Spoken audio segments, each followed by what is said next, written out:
最近呢，伊朗國勢啊、預言啊、天象討論係非常之多。哇！有人就話伊朗變天，仲牽涉到古老嘅文明啊、宗教，甚至一啲預言添。今日咧，我就叫我嘅 partner 咧 Frank Lee 多啲去研究下，到底有啲咩嘢咧？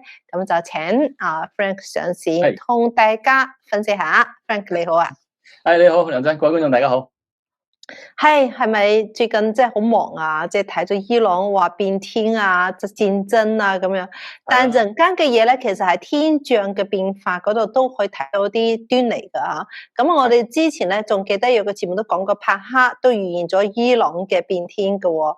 咁其實仲有喎，唔單止一個預言家嘅喎，好多人都係睇到呢件事。不如就同我哋講講你有啲咩發現咧？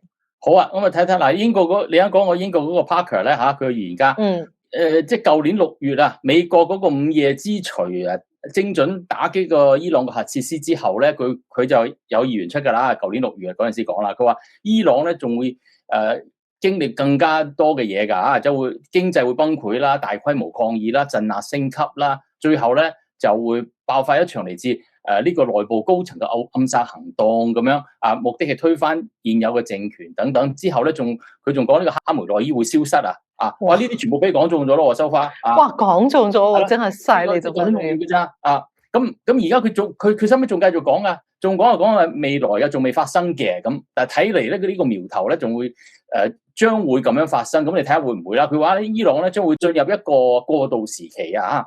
佢亦都話係佢叫做呢個第2階段嘅革命。佢話伊朗嘅內部咧，佢個動盪會加劇，同時咧呢個古波斯精神會被喚醒。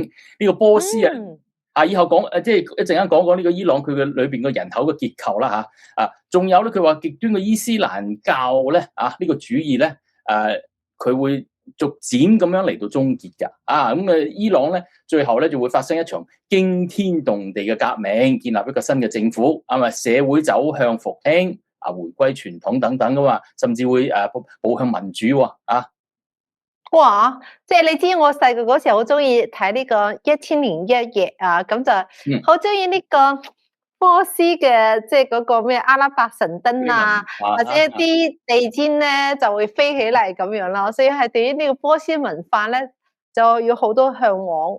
但係等我真係大個咗之後，你叫我中東，我係絕對唔會去嘅。我真係驚，我都搞唔清楚到底去伊朗會危險啲，定係伊拉克危險啲，定係咩地方危險啲？我就從來都冇去過中東嘅，最遠就去過杜拜啫。但係而家杜拜你叫我去都唔去啦。而家伊朗就係炸埋杜拜添。但即係如果講翻波斯文化喎，咁即係波斯文化又翻嚟喎，呢個都幾有意思喎。咁會點樣延續呢個波斯文化咧？